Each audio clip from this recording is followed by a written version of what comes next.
Welcome to the Property Couch, where each week you get to listen to two of Australia's leading experts. Bryce Holdaway, co-host of Location Australia on Foxtel's Lifestyle Channel, co-host of Escape from the City on the ABC, and partner of Empower Wealth Advisory. Ben Kingsley, chair of Property Investors Council of Australia and the founder of Empower Wealth Advisory, named the 2018 and 2019 Property Advisory Firm of the Year. Stay tuned as they bring you the insider's guide to property, finance and money management. All right, folks, welcome back to the Property Couch podcast. This winter series, the fourth in a series of 4 podcasts showcasing money transformations. Ben, first of all, welcome to you, mate. How are you?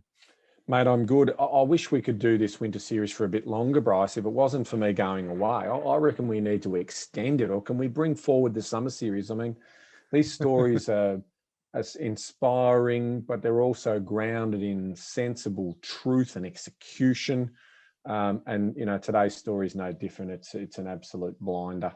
I'm with you, mate. These are amazing stories to share. And what I want to remind folks is, if we circle back to the beginning of this year, back when we did the summer series, I did a shout out to folks and I said, what I want you to do is I want you to put a line in the diary. I want you to set up your own money transformation throughout the year, because we're going to do a call out in our summer series and we want you to come on and share your experiences, your transformation and the process that you went through. So it's just a little reminder here, Ben, as we've been enjoying this winter series, is for folks, that goal still exists. Hopefully you're, a bit over halfway towards that goal. And when Stiggy puts the shout out, we'll do it on air for people to put their hand up. We're excited to do that over the summer series as well. But today, mate, we have got a very, very exciting conversation to have with someone who should really inspire everyone in this country, from where they've come from to where they've actually got to, and some of the lessons along the way. So there's lots for us to unpack. We'll get to that at the end of the interview, but let's cut to the conversation we recently had with Twee. All right, Ben, today we've got a very special guest on our winter series. We are talking to Twee, which is difficult to say, but I've been practicing. So Twee, who's a time-poor professional with a busy life, 3 young kids, Ben, demanding job, and wanted to learn about property investing. So we're going to find out about Twee's journey, what he did, his journey from money management right through to buying investment properties. But first of all, let's welcome our very special guest today. Welcome to the Property Couch, Twee. Thanks, guys. Pleasure. Happy to share my story, and just privileged to talk to you guys. And thanks for inviting me on to the Property Couch. It's a pleasure, mate. We feel the same way about you. We feel really privileged about you and your story, because there's so many awesome layers in it. But let's kick it off where we like to start with winter series, and that's take us back to conversations about money over the dinner table when you were growing up. What were they like and what did you learn? Yeah, sure. I'll take you all the way back, Bryce and Ben. I mean, we came over as refugees in 1980. I remember listening to one of your episodes, I think it was 297 with Nasia, and it was around closing the gap and financial literacy within the minority communities. So it sort of struck a pretty deep chord with me, because I come from the same background of not having too much. We're first generation refugees, and when we came over, not a cent to our name, and it was just my dad and my brother, and we lived in commission housing, and happy to come over to a country that's just so giving and abundant, I guess. But it was, you could almost say financial literacy just wasn't a discussion at all. I remember one time growing up asking if I could have something from the shops when we went shopping one time, and Dad turning to me and saying, "You think we're made of money?" So those sort of things that you think we're rich. That's in love, right? But it's those sorts of things that then stop me from thinking, "Oh, okay, well, we don't have much, so I won't ask." So that was pretty much us growing up, and then I guess from that perspective, it was around missing out. I guess like missing out on breakfast, and then sometimes missing out on lunches as well. Only to come home to have dinner at home, sort of thing. And that sort of for me personally, it was a thought of, how can I get out of this? I can see other people that do have these, they have breakfast and they have lunches and all that sort of stuff. The question was around, how do I make sure that I don't have this sort of sentimental feeling growing up? So Twee, no, that's obviously very emotional for you, because it's obviously part of, your story and your DNA. Can you give us some context in terms of, did I hear that it's originally from Laos? Is that right? Yeah, that's right. Yep. So, and so these experiences you're having around potentially one meal a day and those types of things, was that still back in Laos, or was that here in Australia? Because how old were you? Yeah, look, I was very young. I came over when I was like 18 months old, sort of thing. So it was very much living in Australia from that perspective. Yeah, okay. And so again, a foreign language, a foreign culture, a different way of life. What are some of those really early memories that stick in your mind around what you observed as a really young child? Yeah, just the fact that, my dad did his best, right? He was a single parent looking after two young boys on government welfare, sort of thing. And that, again, that was around, he'd make the most of everything that we had. So we'd use every part of the, chicken, because he used to rear chickens, and every part of the duck and all that sort of stuff. And you'd have a veggie garden. So there was this concept of making the most of what we had without having to spend too much, I guess. But yeah, from that perspective. And where are you? Did you come into New South Wales at this time, or whereabouts in Australia were you? Yeah, definitely. So a rural town, I don't know, you guys probably know Albury Wodonga, but that's a central sort of halfway in between. Well, it's on the border, right? Yep. So I'm on the right side of the border too, so I don't have the restrictions like you guys. Yep. Yes, very, very much rural living. Okay. So Twee, so you talked about the fact that that it was very difficult for you with money, and you're starting to get programmed. What do you think we're rich? What do you think we've got money? So there's some beliefs that are starting to build for you as a young child. How old were you when we pivoted to being able to have a bit more of a conscious decision around money? Because clearly it sounds like you've gone from survival, but then there would have been a point where you switched to being a bit more in control. How old were you? What did that look like? And what were some of these beliefs that you were building from an early age? How are they playing out for you? Yeah, look, great question. I mean, with that, growing up, when I hit my teens, I started to sort of realize that I needed to take control. If I wanted to earn a bit more of an income, then I need to take control of that and look for vocational, like just on the side jobs sort of thing. So the first one for me was selling lollies door to door, right? So I did that for a little while, and then as soon as it came in, it went out, right? So it was that whole thing of, yep, I'm earning money, so I can now go and buy the stuff that I'd like to buy.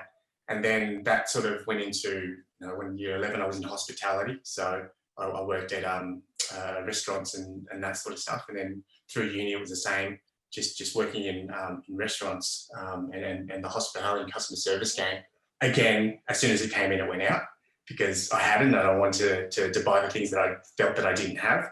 And then sort of came to after university, it just came to my first corporate role.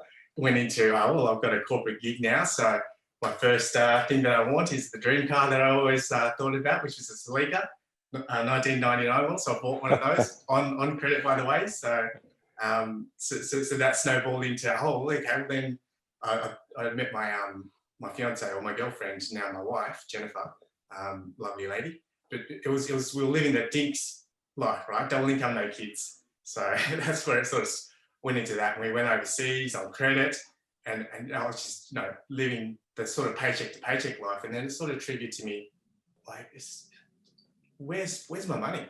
Where's all my money gone? We both earned this much money. We were living in a townhouse at the time, which I worked out, by the way, after we left and bought our first house.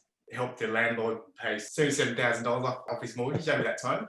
But it was then, okay, take a step back, because this is not sustainable.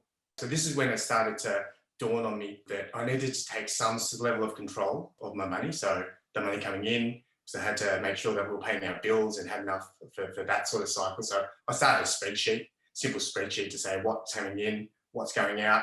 And because Jen and I weren't combining our finances at the time because we weren't married. I'd keep a spreadsheet for her to say what she owed me, but she had her own finances, I had my own finances. That was the start from that perspective. I guess the shift for me was when Jen and I got married. We were having our first kid, Max, and what I wanted to do there was, okay, well then let's try and work out when Jen's on maternity leave, whether we're able to survive just off of one income for a period of time. So this is my first concept of saving. This is where sort of a shift happened where I sort of said, okay, well then with this additional money that Jen's earning now, let's just put that away and see whether we can just work on one income. And then it was like, okay, well, that works, but okay, what about further down the line? What about further down the line in terms of like when we have more kids? And that's when my head started to spin in terms of like, oh my goodness, how much do I actually need?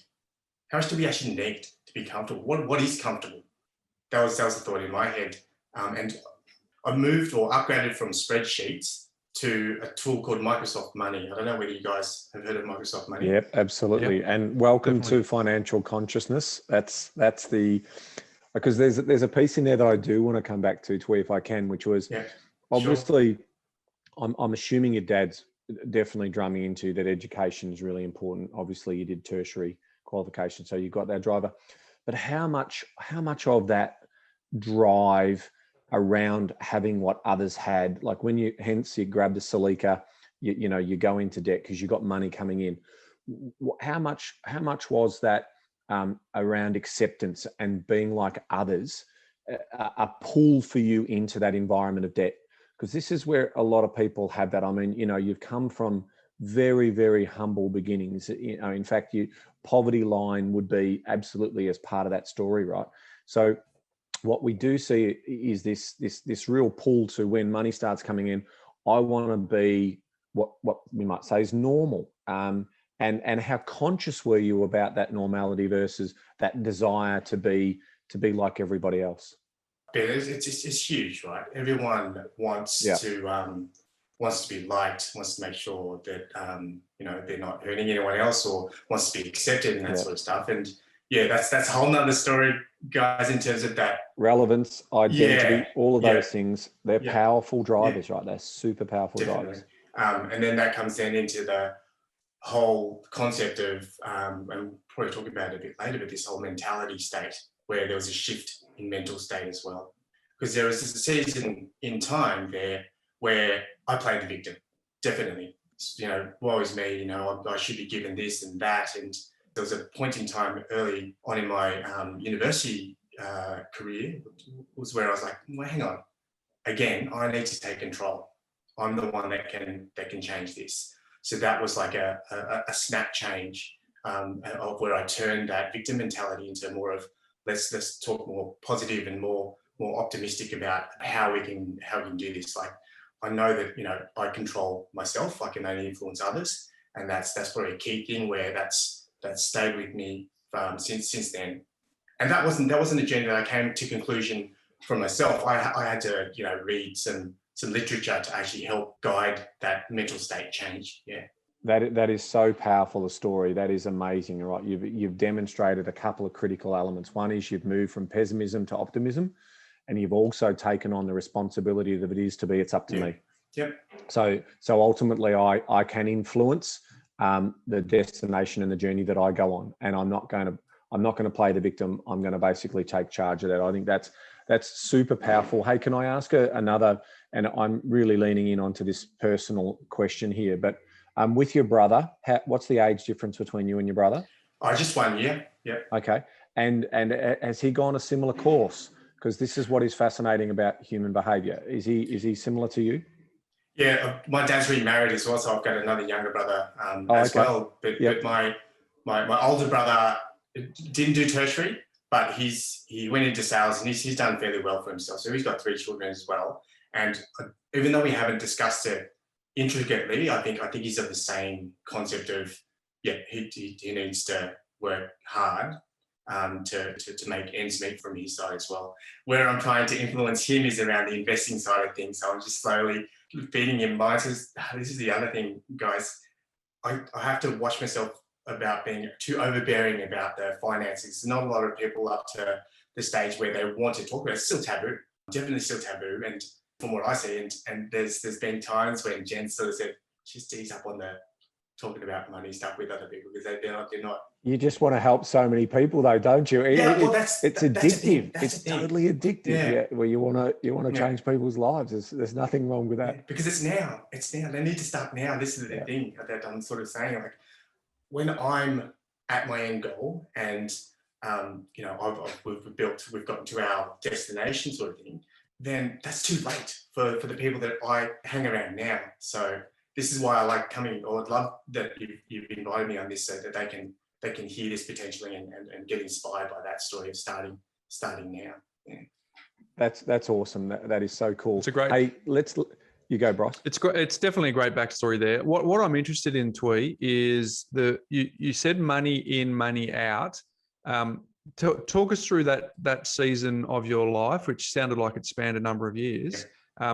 It just felt normal for you to go money in, money out. And what was, you talked about the fact that you needed to pivot. What caused you to pivot? Was it talking to a person, reading a book? What was it that changed that? Yeah, just the thing around seeing what others have. And I know that there's potentially that risk of keeping up with the Joneses and, living this life of debt and credit and, rich on the outside, but behind the scenes, it's a little bit rough. So for me, what that looked like was definitely just, when I first started getting into the Microsoft money, I could categorize my spending, right? All my spending. Okay, let's try and get some semblance of control on this. And what I had was, the biggest category at the start was this category called miscellaneous. So it was just this huge bucket of miscellaneous. So I then had to think, well, that's not quite accurate enough. So I had to break down miscellaneous. And the journey there, it's funny. It's almost like every 5 years, I get this aha moment of being able to manage money. With the Microsoft Money piece, it's like I was tracking my ins and outs, but didn't necessarily have an end goal or a plan. I didn't have something. So I see money there. And the thing about me, guys, and why I need to control money is that I'm an impulse buyer. I just, if I don't have a goal, I just go and buy stuff. Like these headphones, I just buy them because I love them. I've got 2 of them. So, and then I've got toys in my garage that I don't even play with anymore, but they didn't have a goal. The money didn't have a job. So I decided a job, and the job was spend it on things that I like to play with. The pivot was around, wow, this isn't going to get me wealthy, I don't think, because they're just things. So the biggest shift for me was when I read a book called The Richest Man in Babylon. And that had so much gold in it. You guys talk about gold. I mean, this book was unbelievable. The first thing that stuck with me was 10% of all you earn is yours to keep. Yeah. As simple as that. Spend less than you earn, and 10% of all you earn is yours to keep. And then I said, yeah, well, that's mine to keep. But I'll then go and buy the headsets with it, or I'll go and buy some toys with it. As you read further in the book, you say, oh, you need to actually make your money work for you. Because the money needs to grow. So that's when I started getting into shares and things like that. With shares though, that's funny. We talk about money mistakes. My first one with that one was around buying single stock investments, mid to low cap. It's very highly speculative, and I just put on a single stock, and it was all hyped up, and it was all based on news, right? You're buying into the news, and then it died. So I lost there. So that was like, maybe I don't want to play in shares. That's when the concept of the property piece come into play for me, because it wasn't as liquid as what shares are. Right? You can't just sell them and then get your money back. When you're in property, you can't touch it. Right? I don't want to be able to touch my money. That's the thing, because I'll just spend it on toys. So how do you overcome that potential derailer? Because I quote what you said. I've got toys that I want to play with. Is there any like, you had a childhood that was rough? You didn't have any money. You probably didn't have the toys to play with. So when you do get the money to be able to do that, clearly that is a vulnerability for you. So you talked about the fact that you need a plan and a goal. If you don't have it, you can be spontaneous. But is that as simple as it is for you to overcome that, or is there other things that you do to make sure that you don't become an impulse buyer? Is it just keep the vision in sight and make sure that always is the reference when you're about to do an impulse buy? I'll tell you where that's the missing link here for me in that space. So yes, Microsoft Money was tracking the ins and outs and that sort of stuff and where the money's coming and going and that sort of stuff. But the biggest aha for me was your wealth portal, Money Smart system. I was talking to one of my mates, Rob, over listening, g'day. He put me onto the property couch because he asked about our first property because we've just built this beautiful home. And I knew going into the first property was two key things. I don't want to be in a huge amount of debt. So the concept or the thought of a $500,000 mortgage was like sickening to me. That was the first thing. And the second thing was I want to keep this one as an investment property. Yeah. So when we first bought it, and he asked me, "Oh, what do you do with the other house?" I said, "Oh, well, I've kept it as an investment property. I'm looking to grow my portfolio somehow." And he goes, "Oh, I'll have a listen to the property cash. They're genuine guys and they don't talk crap and they're not trying to sell you stuff." And so I did listen to the first episodes around the ABCDs, and that was mind blowing for me. Just that concept of all of those key aspects of the foundation of property investing. So when I listened to that, I was like, I probably lucked out with this first investment property that we had because we wanted to live in it because it had that owner-occupier appeal. And it's in a really nice suburb, but I didn't have all the other mechanisms to analyse or assess whether that was a keeper.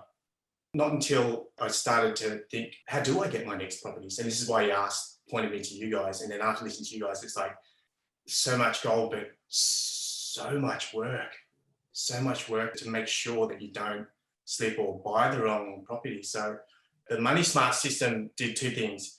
It gave me, Jen and I, a clear goal and also how much we can actually save year on year. So it gave us that, this is what we need to spend, this is what we earn, but that bucket of money, this is what we can save year on year. So this is that saving 10% of all your earnings sort of concept. But then I say, well, then what do we do with that?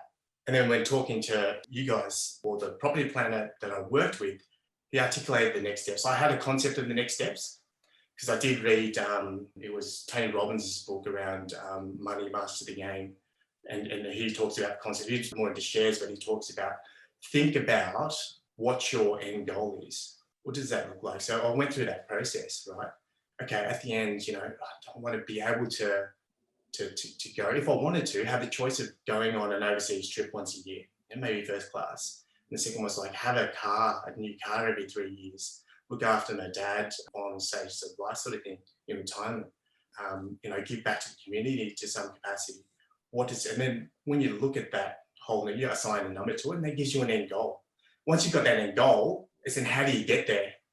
Right? And this is where I got stuck, is how do I get there? I know I wanted property to be part of my, he calls it a money machine, but also shares. So with the shares, it was around just super. I've tried dabbling in single stock shares. It's now just super, index funds, let that grow, put in more to get the tax advantage and also get Jen on that journey as well. So from that perspective, once you get your end goal, it's how do you get there?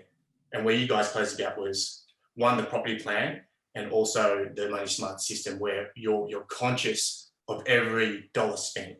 Because otherwise it was just slippage for us. So that miscellaneous bucket, that was like, miscellaneous and the easy tap and go. And I've got a smartwatch now, I just tap and it's spent.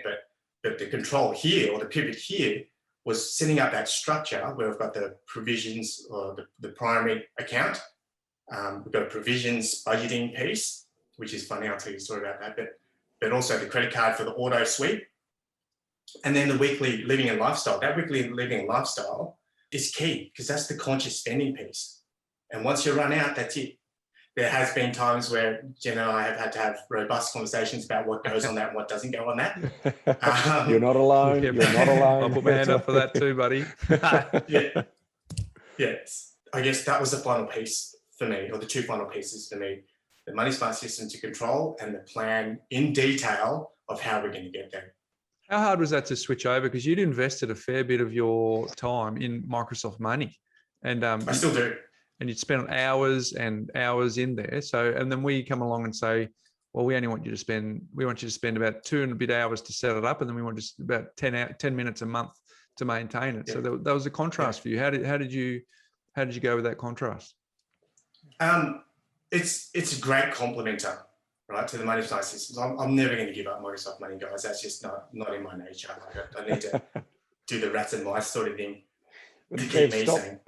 Haven't they stopped developing it, Twee, in terms of you've still got the original version of it? Is that the sort of one that you're still running off? I've got the free version. So once they stopped redeveloping it, they've released a sunset edition, which is free. Yes. So they're just giving it to you for free, which is great. Yeah. But it's not being developed anymore, which is unfortunate. No, that's true. Oh, look, I think there will be, there's going to be a tremendous amount of innovation in the whole money management spaces. We go into a digital mobile type of environments in that space with bank feeds and all that type of stuff. So I suspect there will be some change there. Hey, tell us about the provisioning story that you alluded to a moment ago. So because I got Microsoft Money, I categorize everything and it's pretty to the T now. And from a budgeting perspective, when at the start of each year, when we talk about our provisions and Jen's going to hate me, and all the things that we need to spend on in the provisions jar, there's one thing that I need her to sit down and do with me, which is like, okay, let's decide how much in each of the buckets. And that's it's like putting pins in her eyes, right? Because I'm the detail person, I'm the financial controller sort of pins thing. in her eyes. She's just like, she's just like, just make sure that I've got money there and I can spend it and we don't run out. And just having the conversations around each intricate piece of provisions and how much we want to spend. And it's like I have to sort of draw the number out of her. So what do you think? What do you think we should have for gifts this year? What do you think we should have for hobbies this year? What do you think we should have for? But I've got history spending of all of those categories, so that helps the conversation as well. No doubt. It's a challenge to bring her to the table. Now she's getting better, and she's great. I mean, she understands all this conceptually. She just lets me run with it. Yeah. And with your check-ins, like in terms of the checkups that you're doing monthly, or how do you set up for that? Like, when do you talk money? When do you talk shop? That's once a year with the wife. But from the provisions perspective, I just open up the Excel, the Microsoft Money. It's got a report for each of the categories, and then I just update the provisions in Money Smarts, and that's 5 minutes. Yeah. Okay. Wait, what industry are you in? You're a detailed guy. Have you got a detailed job? Yeah. Look, my background's IT, and my skill set's project management. I'm actually in research and development role at the moment, doing batch traceability of materials coming in and out of our factories. Yeah. Mm-hmm. There you go. What would be the message that you would be hoping for someone, because you got inspired by Nancy's episode and she was phenomenal and even just opened my own mind. So I'm so grateful that she came onto our podcast. But what is it that you would hope that people can take away from, because we're going to pivot to property in a second, but just on that, like there's so much in what you talked about, refugee, no money, beliefs that were when you were young. You played the victim, then you all of a sudden, education was a big thing for you, and then all of a sudden you start reading books like Richest Man in Babylon, and you start to pivot. What hope or what message would you want to be sharing with someone who may be treading a path that you've trod before? Just become conscious, just become financially aware. I mean, this thing called money it's so elusive to most people. It's not talked about. It's taboo. For me, it's like just start consciously understanding how it works, because there are rules and they're simple rules. This is the thing. I mean, listening to you guys and listening to podcasts and reading books, I mean, the rules are consistent, they're universal. It's understanding those. But then the biggest thing for me was around, yes, understand the rules, but start doing something. I mean, because the other piece is around, I think you both say, the tools is 20% of it. Right? The other 80% is the mindset piece. So that's the other thing around working on yourself and how you think about money and how you think about your life and all that sort of stuff, right? So it's around educating and upping your financial literacy. The other key thing for me, and I talk about these incremental steps of 5 years where I get aha moments, the other one for me was begin with the end in mind, right? When you talk about Steve Covey, and start with the why when you talk about Simon Sinek. It's just that why is like that's how I sold Jen on this whole transformation of our money smarts or money management system, is around getting that number and getting her then to buy in and come with me to see a property planner. It's around selling that dream of that why at the end. What are you looking to? What's your legacy, sort of thing. So we had Simon Kustenmacher on our podcast just before Christmas, and he did a presentation to our company conference, and there was a slide that he put up, and it was an income in this country, and it's directly correlated to the amount of education that you have. And so what I take away from your story, and even if I reflect on my own, is I grew up in a privileged scenario compared to you. There's no doubt about that. But I was in a lower end of middle class family, and I had a mindset that stuff happened to other people. We're a battler's family. And what I think is important, and what I think is a takeaway from your story, is education is important for the technical craft. There's no doubt about that. But self-education is exceptionally important, because if I go back to my early days, there was no way I think I'd live on the East Coast, and there's no way I thought I'd do a television show, and there was no way I thought I'd be educating other people, around financial literacy, but the difference was that coming from that background, I was able to buy a book at the same cost as someone who lived in the really expensive suburbs of Perth. And so we both had access to the same books, and it was just whether or not we were able to put this in and program it. And I just think about the fact that you've read Richest Man in Babylon. Your backstory is of extreme frugality. It's a challenging start to be. I'm always incredibly impressed by people like your dad, who has to come over and start in a country where English is not their first language, and they are really starting from rock bottom, and without that education, starting with a handbrake on, right? So, but I think the key takeaway for me in reflecting on your story is it doesn't matter your circumstances. It's the tenacity and the ability to invest in your own self-education. So, what a credit you are. Now, you've obviously implemented Money Smarts, which ultimately means that you're trapping more surplus. And if you trap more surplus and you know where it is, you get choices, and you get a choice to either invest in more lifestyle or you invest in a bit of passive income for tomorrow. Now, we know that you've chosen the latter. Can you tell us a little bit about your pivot from, getting in control of my money, and then all of a sudden starting to think about investing in property? Yeah, look, when I got more advanced with, to take back to Microsoft Money again, but they've got this advanced feature where they do lifetime planner piece, right? The lifetime planner piece is, okay, I've got my number. It's like, what are the goals to get there? There's a bit of tweaking and finessing to get that right, to say, okay, well, this is my number. But the key thing there was I did have 3 properties in that planning system to get me to the number. But then the next question for me was, when? When do I need to do that? And the outlying question there was also, how do I retire this debt? Like, how does this retiring of debt work at the end? What happens to the investment or interest-only loans that I have on these properties? And the clarity call that I had with the property planner was, he showed me what that looked like in detail. And I'm a detail person. The tool that he used, I had to lean in, because I wanted to see every single calculation, every single number. Right? It was mind-blowing how accurate it was and how detailed it was. And what I found was the tool in Microsoft Money it's an American-based system, right? So it didn't have interest-only feature. It didn't have the concept of an offset account. And again, from a retirement of debt perspective, it had up to this particular date. When I went through with Stuart, the product planner, a great guy, he showed me how long it was going to be before we came out of debt. And it was 10 years earlier than what Microsoft Money told me. That blew my mind. And it showed me how we were going to get there.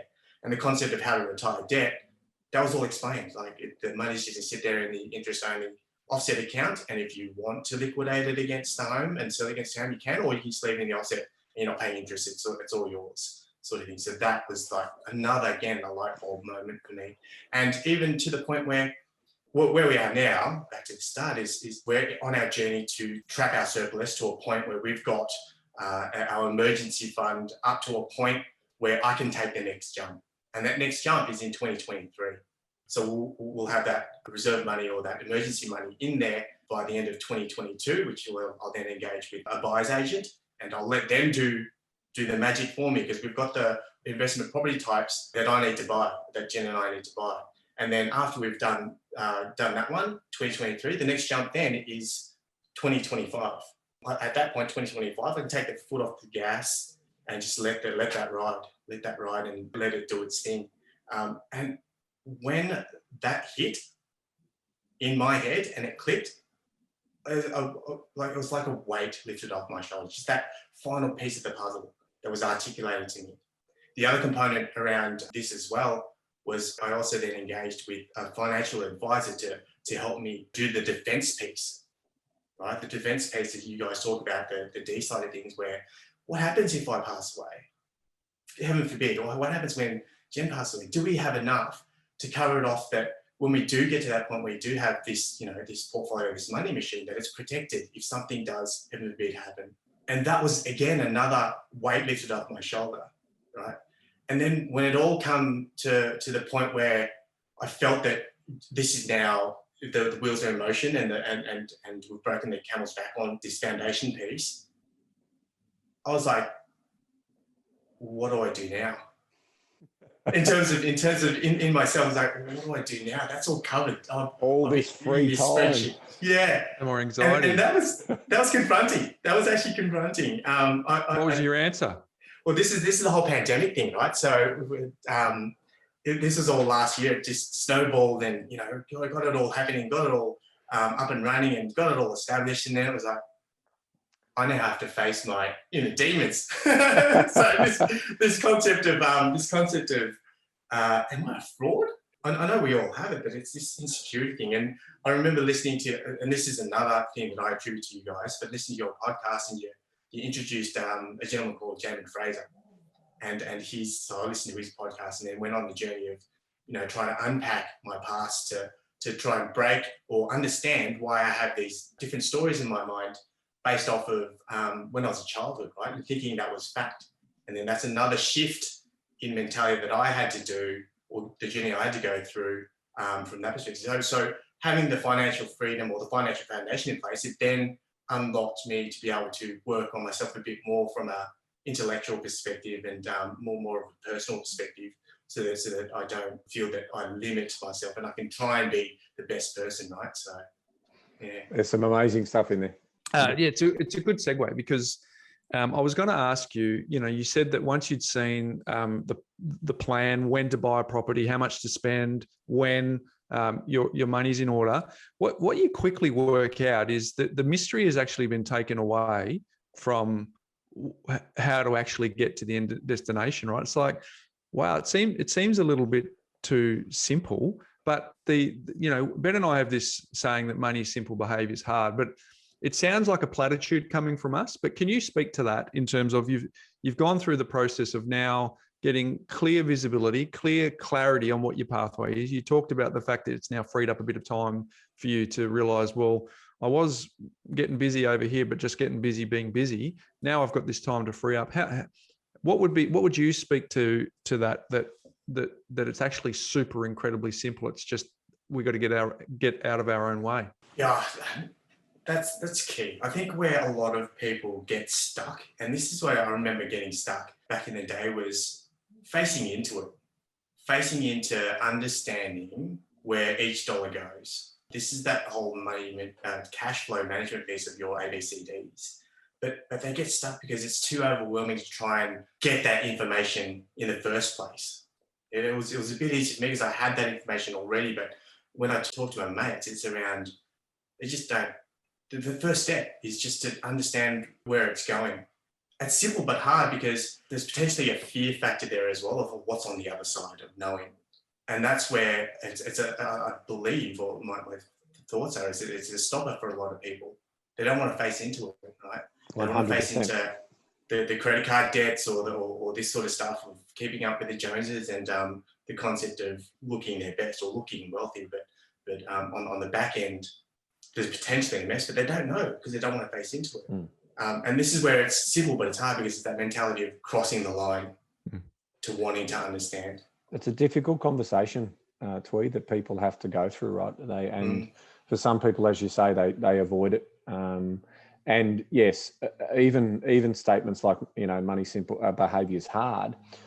For some people, money isn't that simple, because when they do look at it, they are potentially overwhelmed in terms of how it's structured up. And when I spend all this money in 1 month, how does that even itself out over 12 months? And, they can find excuses to try and, sort of say, oh, this is beyond me. It's all too hard. So I think you're right there. And, our job as educators and trying to move the dial on people's journeys to, exactly what you were talking before about the financial design for life is what you put the effort into. And now you've got clarity, awareness.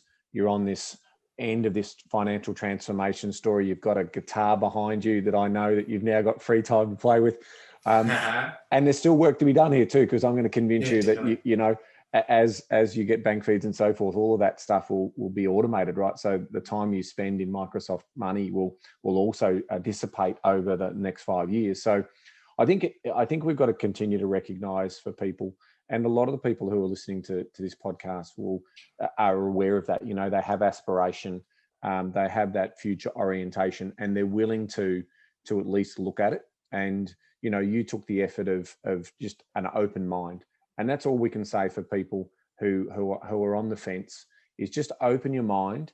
The most powerful thing you've got is basically your ability to affect change in your life. You're ultimately the person who will do that for yourself. We will provide you with some guided tools and frameworks and so forth, but you got to show up. You got to act on it. And if you don't, then ultimately you can say. You can make excuses, you can blame others, but really at the end of the day, if it is to be, it is up to me. And you're a perfect illustration of that. So congratulations for being able to do that and in sharing your story. No, thank you. And thanks for, everything that you do with the property couch. I mean, this is the final piece of the puzzle that I felt really, really got us on a journey to our end goal. So yeah, much appreciated. So Twee, we're now at the exciting part, right? We've got the journey. You've trapped the surplus. You've decided to invest in property. Can you tell us? You quoted Stephen Covey's "Begin with the end in mind." So what is the flag on the top of the mountain for you? What is the passive income that you're chasing, and how many properties do you need in total to achieve that? Yeah, no problem. So in today's terms, we're talking about a passive income of $140,000 a year, which is more than we need, but it was that flag, right? And to get there, there's a combination. This is the other thing. There's a combination of two things, or some key things, but it's not just property. So property will be four. Mm-hmm. So primary place of residence. I've got one now, which is my original one, and then just two more. Just two more from a property perspective, right? To build this money machine. Only four in total, isn't that goes against the magazines, doesn't it? Yeah, not 100, okay. Not 1,000. Right. Yeah. And then on top of that, it's also our superannuation, which is another key piece, tax effective money tool that we're using to get to that end number. Yeah. And it's always a blend. I mean, ultimately, super is compulsory. It's moving to 10% on the 1st of July.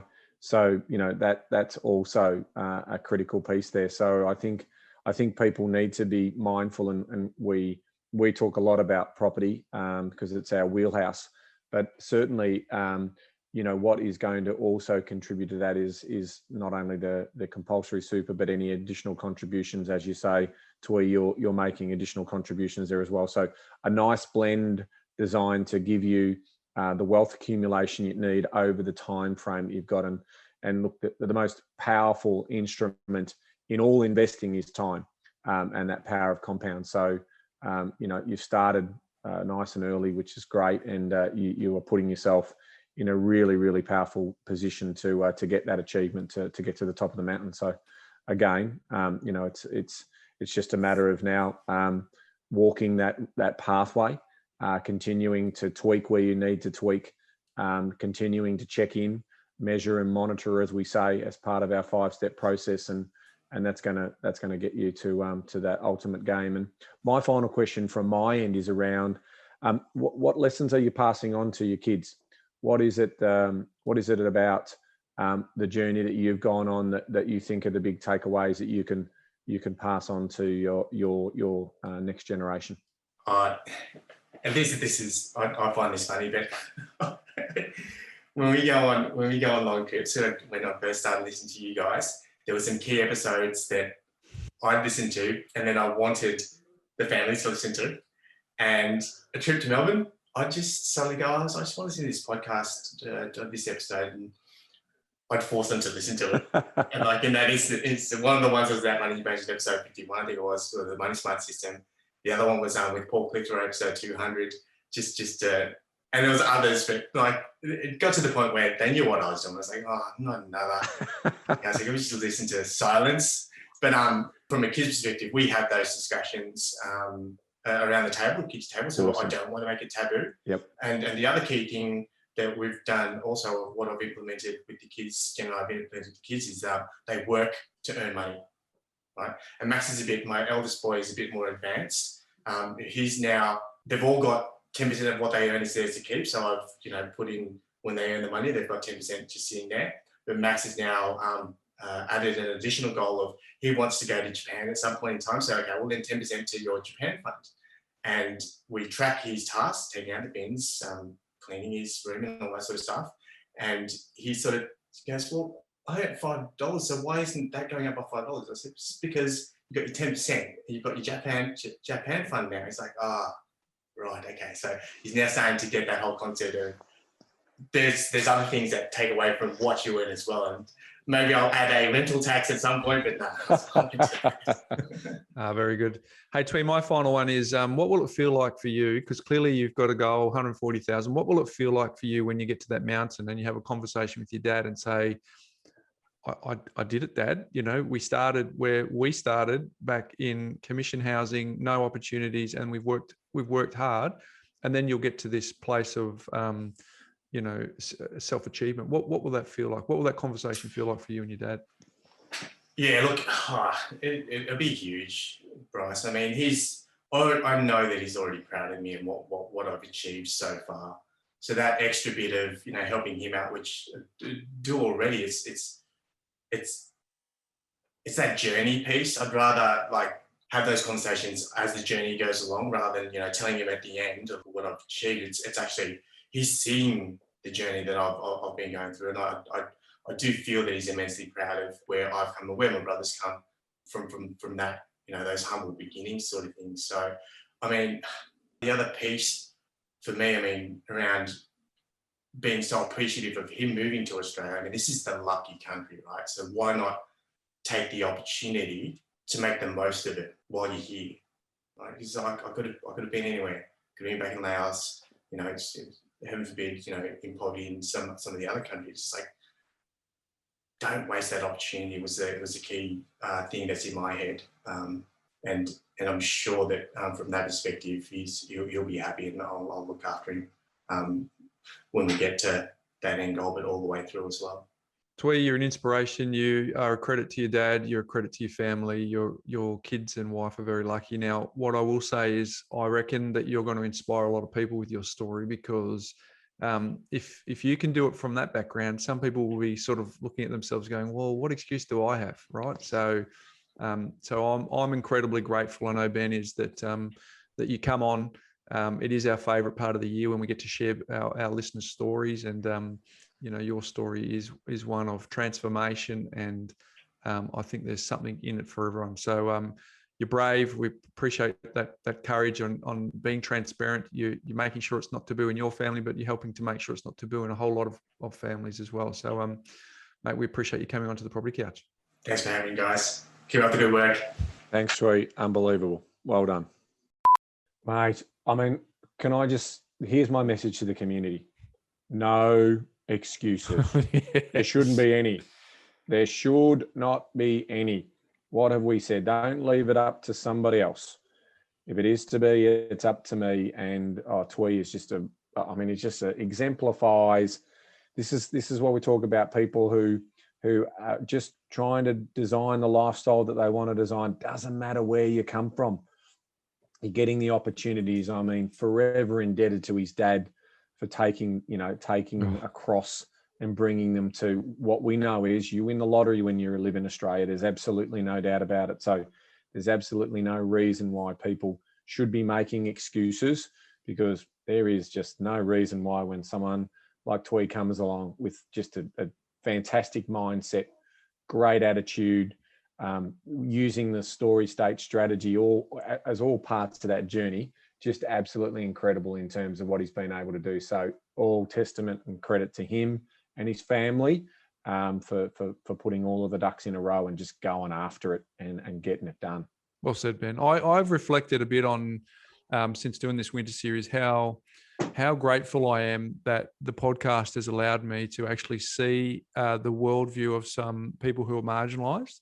You know, we've had lots of people on who have been marginalised, and I think, you know, hearing someone who started out as a refugee and then seen them go through, you know, we're the lucky country, but I've said it before, I'll say it again. I grew up in middle class Australia, to two married parents over there in Perth in Bibra Lake. So my worldview was pretty sheltered, right? But then as a result of this podcast, I get exposed to stories like Twee's and some of the other stories we've had on not only this winter series, but previous summer series as well. And it just opens up my mind and helps me realize, you know, how much I won the birth lottery, but also how lucky I am to be in a position where I don't have to overcome some of those marginalized scenarios that people find themselves in. I mean, Dad came to Australia not knowing anything, not having two pennies to rub together, and just to provide an opportunity for Twee and his brother and his family, and just to see that transformation is amazing. So, yeah, again, I'm grateful for the opportunity it gets to open my worldview to a bigger and broader look at what some of the people have to face to get to financial peace. Because for me, I got no excuse. I mean, I'm in the bell curve well and truly. I think America try and, you know, own this land of opportunity concept, and they do it very, very well. But the truth is, there are just fabulous stories throughout our history of immigrants, and we are immigrants, you know, like, let's be honest, except for our indigenous friends who have the custodians of the land, have come here and just basically have made it happen for themselves. And so all testament to those people. You've got everyone from Victor Chang, who was the famous, surgeon, right through to just great stories, of people who have definitely come over here and doing great things. So this is just another story of that in my mind, that just reinforces that it's a great opportunity in this country if you're willing to show up, have a go, and focus on what you can do for yourself. So all testament to Twee again for all the great work he's done. Twee, we loved every second of having that interview with you.